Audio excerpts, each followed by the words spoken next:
Հաջորդը նախապատրաստվի Արթուր Հովհաննիսյանը։ Սիրելի հայրենակիցներ, եթե երեք չեք հետևել երեկվա քննարկումներին, մի բան եղավ, երբ հիմա ընտրվում է Վահագն Ալեքսանյանը որպես ազգային ժողովի փոխնախագահ եւ հնարավորություն կար հարցեր տալու, ես հարց ուղեցի մի բանի հետ, իմիջիայլոց առանց վիրավորանքի, զուտ նաեւ հնարավորություն տալով, միգուցե ինչ որ ինֆորմացիա սխալ է տիրապետել, խոսք գնում էր նրա մասին, իբր ես փոքր տարիքում, ինչ որ իմ հարցերը անձնական լուծելու համար օգտագործել եմ պետական իրավապահ մարմիններին, ավելի կոնկրետ որ նա ասել է ԱԱՑ ալֆա։ Մի խոսքով նման անհետեցություն հնչեց եւ ես սպասում եմ օրինակ մարդ կարող ասի օրինակ չեմ իմացել կամ ներողություն էլ չէ, գոնե ասի միգուցե սխալվել եմ, այդպես եմ լսել, բայց այսպես հակառակը քմծիծաղով, հակադիր մեղադրանքներով ու միջևերջ պնդելով որ նման բան եղել է անկեղծ շատ ալնում որ զարմանում ես, իսկապես անկեղծ զարմանում ես, լավ ոնց է կարելի էլի, իսկական ոնց է կարելի, այ այդ ձև, բայց մյուս կողմից ասում երևի հենց դա է եղել, սենց առաջ գնալը կուսակցության ներսում իշխանության մեջ երևի այդ որակներն որ գնահատվում է, ինչևէ չկարողանալով գտնել հարցից պատասխանը, դիմեցի հիմա ընդունված է, չէ, արհեստական բանականության օգնությանը, բառացի հարցրել եմ, հիմա կընթերցեմ, ինչպես բանավիճել մարդու հետ ով որպես փաստարկ իր հայտնած տեղեկությանը ասում է բոլորն են ասում։ Ուրեմն պատասխանը կարդամ, ինչ է ասում, ինչ է առաջարկում արհեստական բանականությունը, ասում է, եթե մարդը որպես իր ասացի հիմնավորում օգտագործում է բոլորն են ասում, ապա նա սովորաբար դիմում է տրամաբանական սխալի, որը կոչվում է հանրաճանաչության փաստարկ, լատիներեն argumentum ad populum։ Այն, որ շատ մարդիկ ինչ որ բան են ասում կամ հավատում են դրան, ինքնին չի ապացուցում, որ դա ճիշտ է։ Ու նաև ինչ որ առաջարկներ անում, ասում է արդյունավետ արձագանքելու համար կարող ես հանգիստ հարցեր տալ օրինակ, ովքեր են բոլորը, կարող ես նշել կոնկրետ աղբյուր կամ ապացույց։ Եթե նույնիսկ շատ են մարդիկ այդպես կարծում, ինչով է դա ապացուցում, որ դա ճիշտ է։ Կա հետազոտություն, տվյալ կամ փաստ, որը հաստատում է ասածը։ Ասում է կարող ես նաև բերել պարզ հակաօրինակ, օրինակ ժամանակին գրեթե բոլորն էին կարծում, որ Արեգակը պտտվում է երկրի շուրջ, բայց մարդկանց մեծամասնության կարծիքը փաստ չէր։ Հիմա տպավորություն չլինի, որ սա զուտ իմ հետ կապված անձնական թեմա է, դրա համար եմ այսքան խոսում, չէ, ըստ երևույթին սա ընդհանուր նաև քարոզչական գիծ է, որը մենք տեսնում ենք երկար տարիներ, այսինքն մի բան հրամցնել, այնպես անել, որ բոլորն այդպես մտածեն ու ի վերջո փաստարկների դաշտից դուրս գալ, բոլորն իրար ասում են, դե սաղ էլ գիտեն, էլի, բոլորն էլ այդպես են ասում, այս անհեթեթ պատասխանը։ Ու հաշվի առնելով, որ նաև տվյալ անձը փաստորեն քարոզչության ժամանակ PR-ի համար էր պատասխանատու, էլ ավելի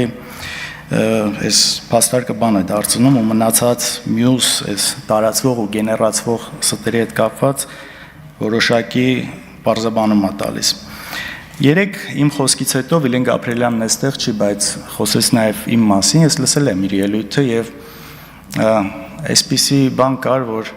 ասում է, ինձ թվում է Լևոն Քոչարյանը իսկապես հավատում է եւ անկեղծորեն չի հասկանում ինչ է եղել կամ բան։ Տեսեք, ես իհարկե չեմ վերապրել այդ ամեն ինչը, ես չեմ ուզում եթե ես փորձում եմ ինչ-որ բան ավելի վերհիշել, ոնց որ մյուս կողմի դիրքորոշում ներկայացնել, սա չի նշանակում, որ ես չունեմ այդ էմպաթիան, այդ ամեն ինչը վերապրած մարդկանց հետ կապված։ Եվ երբ որ ես ուրիշ կոնտեքստի մեջ ասում ես հպարտանում եմ շատ ձեռքբերումներով, որը եղել է հորս հետ կապված, սա չի նշանակում, հետո պետք է աղավաղել, որ դուք հպարտանում եք մարդի մեկով, ոչ ես չեմ հպարտանում։ Ես ինչպես կարող եմ հպարտանալ նման ողբերգության հետ կապված։ Մեծ ողբերգությունը ի վերջո մարդկային զոհեր են եղել, բայց սրա շրջանակում շատ ցավալի է, որ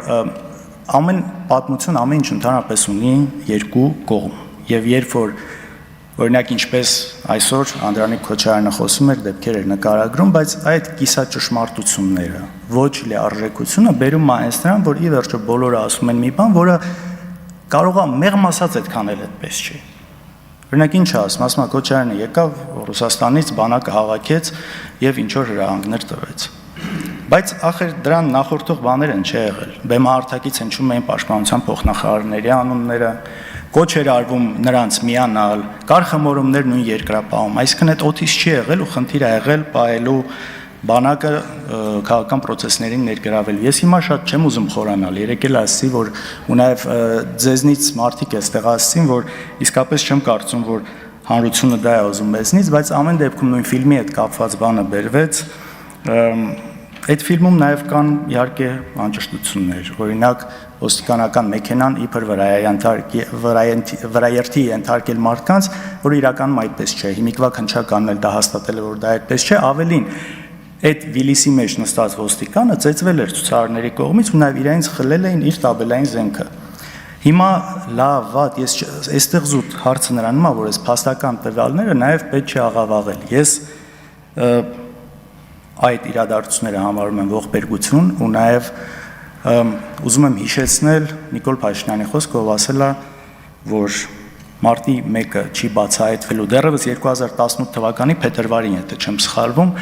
ասել է չի բացահայտվելու մարտի 1-ի գործը, մարտի 1-ի սպանողները այնքան ժամանակ, քանի դեռ իշխանության են կազմակերպիչները։ Հիմա 8 տարի դուք իշխանության եք։ Ոչ մի հատ սպանության հետ կապված չկա բացահայտում, ինչը շատ ցավալի է։ Բայց 8 տարի դուք իշխանության եք։ Իսկ ինչ վերաբերում է Ռիփսիմե Գրիգորյանը ներկայացրել մի այդ վճռների մասով, մի այդ վճռի ինքն էլ եկավ։ Ձեր անունը տվեցի եկաք, մի այդ վճռի մասով հիմնական մեխը մի այդ վճռի այն էր, որ պետությունը բավական ջանք չի գործադրել սպանությունները բացահայտելու համար։ Հիմա եթե մեր հետ եք համատում, այս ընթացքում 2008-ի մարտի 1-ից մինչև այս ժամանակաշրջանը հայրս եղել է նախագահ 40 օր։ Դուք եղել եք 8 տարի, նաև այդ տեսանկյունից ու իմիջիայլոց նաև միջազգային այս ամեն ինչի կոնտեքստում միջազգային կառույցների զեկույցներ եք խոսում, նաև պետդեպի զեկույցը ու նաև այս